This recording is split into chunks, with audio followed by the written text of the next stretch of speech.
Okay, to mark out the tailboards, make sure you've done the scribe line along the edge and just put it up like this. Make sure you match the corresponding alphabets or the marking. Make sure you keep it flushed to the side, to the back. Okay. And then just trace out the shape of the tail.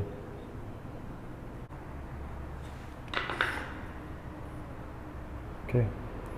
I can see a very faint pencil line, and I'm just going to copy it down onto the other side.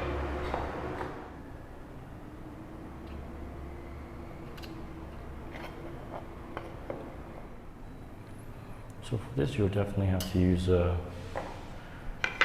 marking gauge and then the template.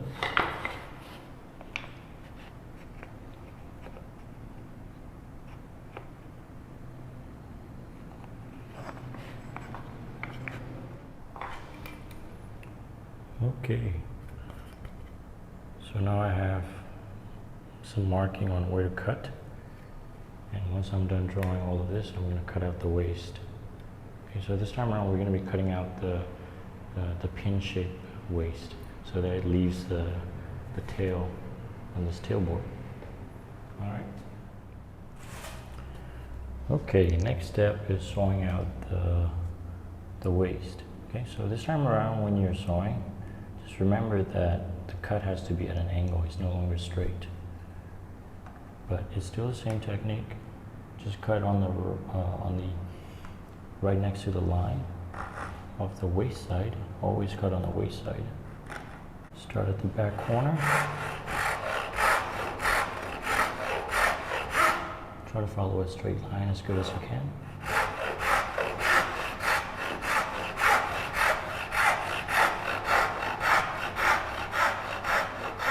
Just right up to the line. Move on to the next corner, the next angle.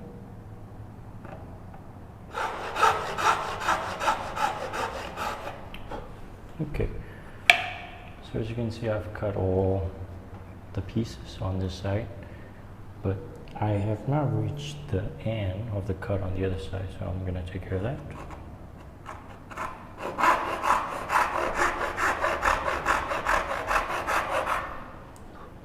Just follow it straight down.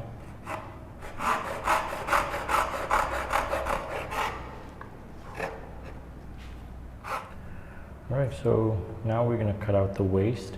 So for the corner pieces on this, you can just saw it off. But when you're sawing, make sure you leave about 1/2 mil. Same thing, you're cutting on the outside of the line.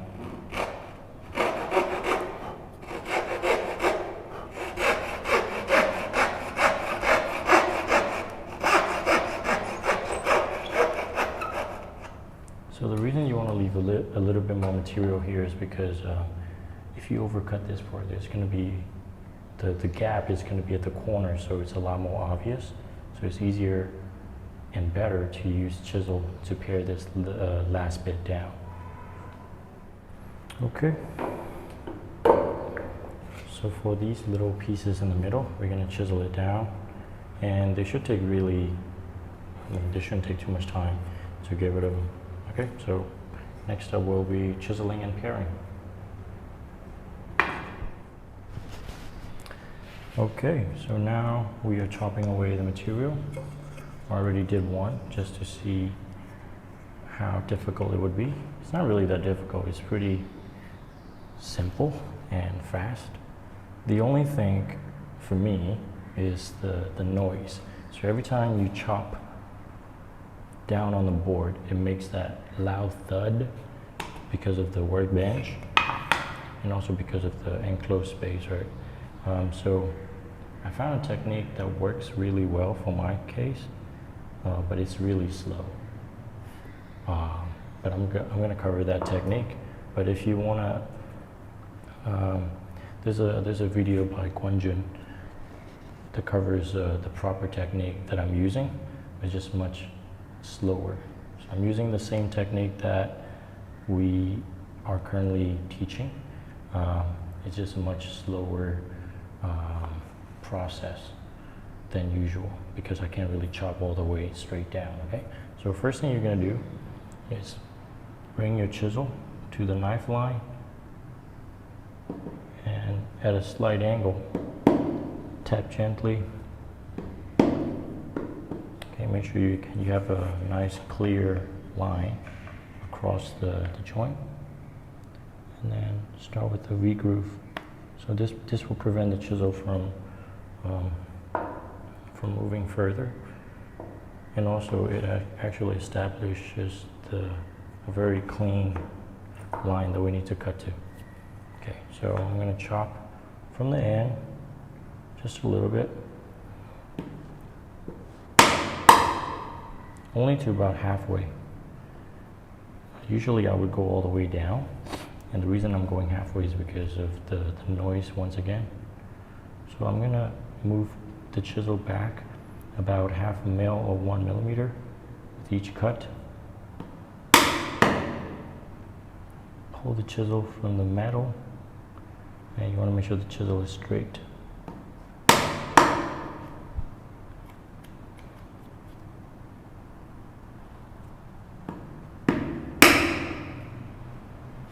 Okay.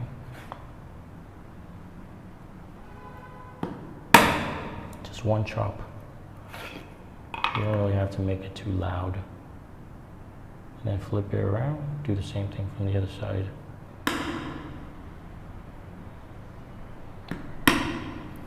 So I would say it takes about 1.5 times, no, probably not 1.5 times, about 3 times longer than the usual chopping technique, which is very similar to this. What we do is you cut the material, you halve the material, and you chop it down, and you halve the remaining material until you make it all the way down to the knife line. Same technique, just different approach. Okay, as you can see, most of the material is gone. So that means I can start moving into the right up against the knife line. So there's a good reason why you're not chopping all the way down at the knife line, because if you do, you can't really be certain that it's going to end up the same cut. So it's better to do it from both sides, and it's much safer.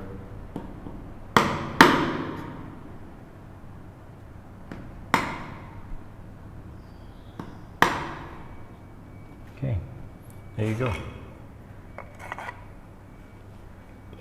Very clean, nice chopping. Okay, so I'm gonna clean up the corner on here. All right, there's a bit of material in the middle, and I'm sure it's the same for all the waste. But I'm gonna come in later to pare it down. But for now, I'm just gonna focus on removing the chunks of the material. Okay, so now that I'm done cutting out all the pieces, I'm gonna start by cleaning up this floor here. Okay, so we just need to bring the middle down, because in the middle it would look like a little hill. Okay, so we're just paring that hill down.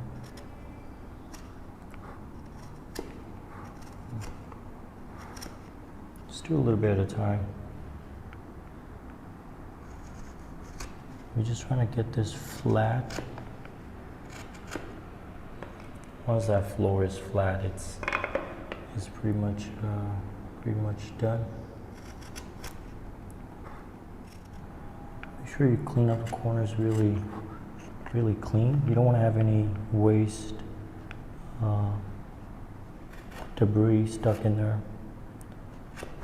Otherwise, it will prevent the joint from going in.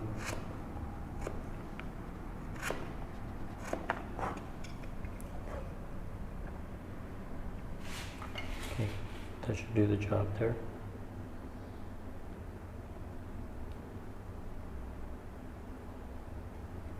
So now I'm going to start fitting the joint.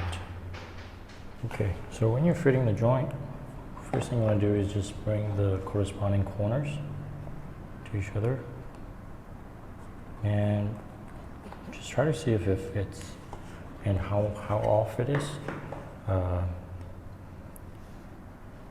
Seems like there's a bit of trimming that I need to do for it to fit together.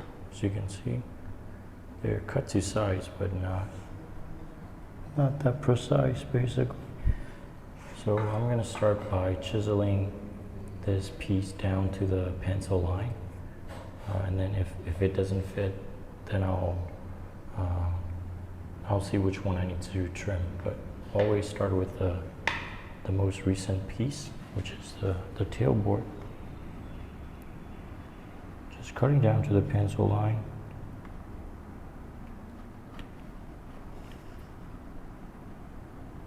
Just very light.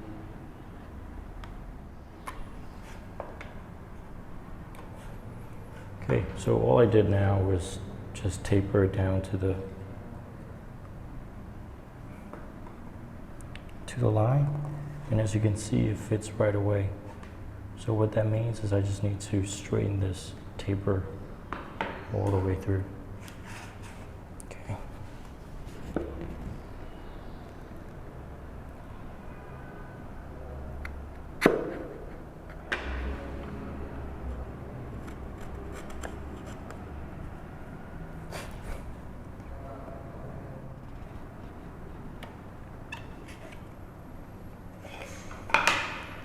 Okay, let's try again.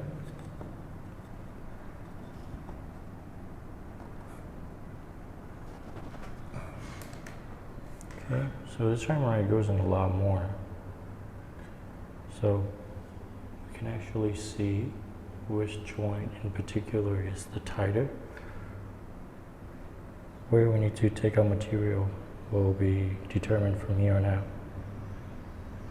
So if you look at this pin here, it looks slightly crooked, so I'm going to work on that instead of the tailboard. Okay, so I just need to take out a little bit more from the wider end of these pins, because they seem to be a bit too wide.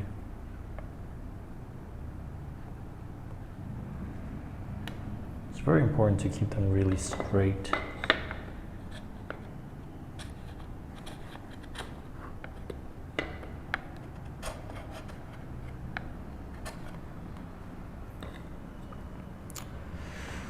Okay, they all look pretty straight to me.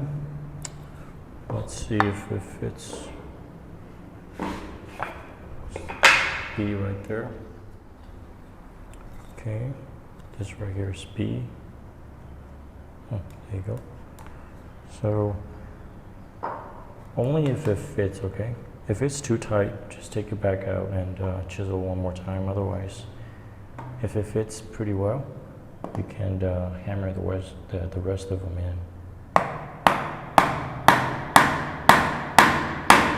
Once again, you shouldn't have to hammer too hard. If you're hammering too hard, it's because the joint is too tight. And then that could end up breaking the joint.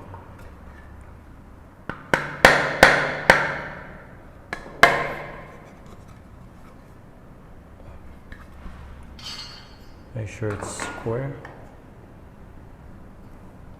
There you go. So I'm going to fit the rest of the corners, and then we'll move on to the next step. Alright guys, now is the moment of truth. One piece in. Let's bring in the other one. What is this? It's a small piece. Right here.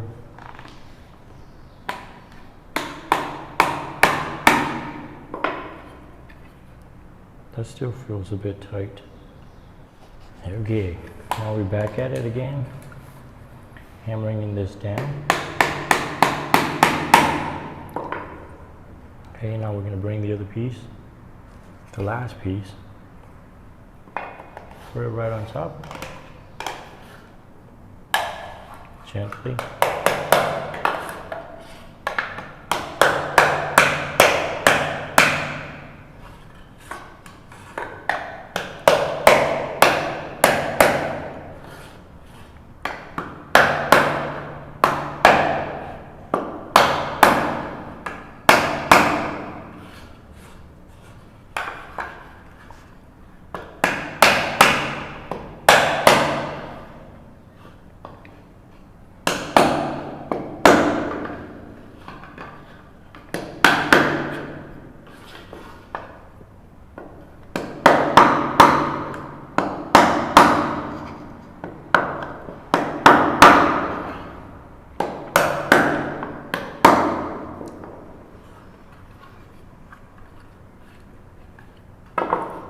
That's a pretty nice box.